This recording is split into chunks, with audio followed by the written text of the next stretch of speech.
fa nitondra fanehokevitra manoloana ny fanambarazana ataon'ny vovonina miaraka amin'ny docteur Jean-Louis Robinson ny CST Nèvre Oldine nambarany fa tokony samy anaiky ny voka-pifidianana avoka ny senita ireo mpanao politika rehetra nandray anjara tamin'ny fifidianana. Tokony samy anaiky ny voka-pifidianana ireo rehetra nandray anjara tamin'ny fifidianana hoy ny CST Nèvre Oldine. Raha nitondra fanehokevitra mikasika ny fanambaran'ny vovonana miaraka amin'ny docteur Jean-Louis Robinson sy ny ankola firavalmanana amin'ny fisian'ny osika nandritra fifidianana ny tenany. Metraka fa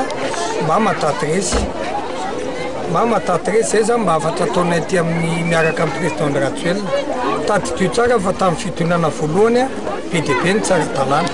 PDP ny alabato nataony ankola firavalmanana zay vafombelona manana pofo zay fananginy izay tamin'ny fifidianana solombavam-bahoaka teo efa lany moa zay aty mivokatra vonjimaika dia vafombelona izay hitanay reny tantarainy Andriamatoa docteur Robinson reny nataony taty aminay ary anananay pofo zany fidolona nataony tao tsy zavatra azonareo amin'ny tanina dolona ny famakafakana fa taty amin'ny boriboritany fadimy raha olodinina ny tokony voalohany fa fifidianan'olona fanaovana efa misy bulletin efa vitatany reny tantarainy docteur Robinson reny nataony taty aminay fa lany moa zay dia nangina ka zay milaza amin'ny fotsiny hoe matatesa resy fa voka-pifidianana reny raha ohatra izay ny eritreritra ny Angalabato taky aneny ankola firavalmanana teto amin'ny firaisanaina teto Antananarivo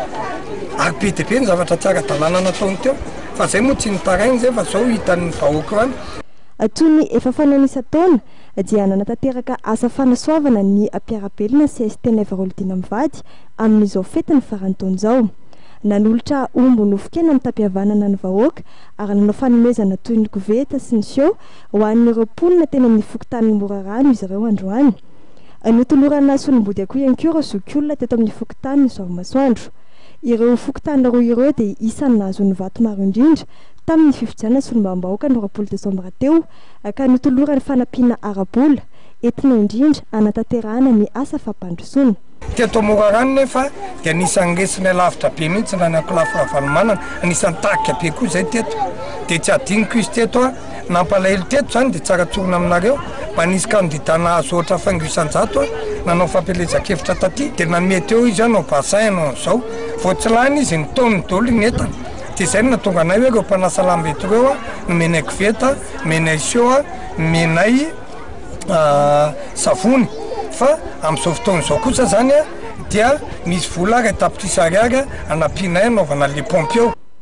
Ny fokotanin'ny mamy izay toerana namaranana ny fitsidian'androany dia nitolorana omby ihany koa ho nofokena amin'ny tampihavanana noho ny asaramanitra. Nambaran'ny CST fa efa andalam-pikarakarana ny fampidirana jiro atoerana ary ho avy tsy ho ela ao atoerana ihany ny hazavana.